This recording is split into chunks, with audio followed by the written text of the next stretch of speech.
Cela fait 43 ans qu'Isabelle Grimbert attend ce procès.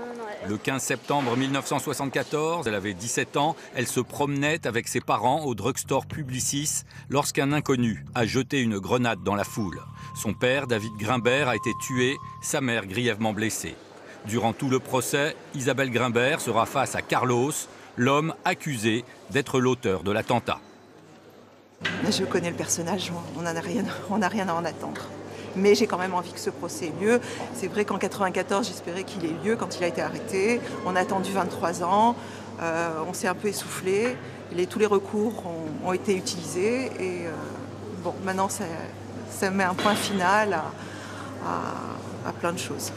Carlos a été en cavale pendant 20 ans. Puis après son arrestation, il a fallu encore 23 années d'enquête et de procédure pour parvenir aujourd'hui à ce procès.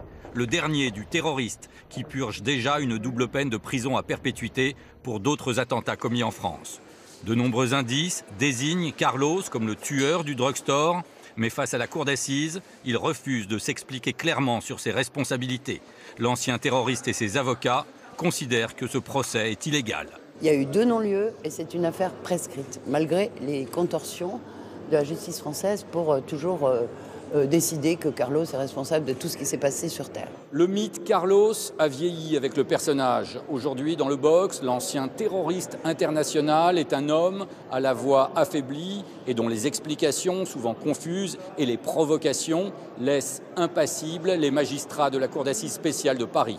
Le procès doit durer 3 semaines.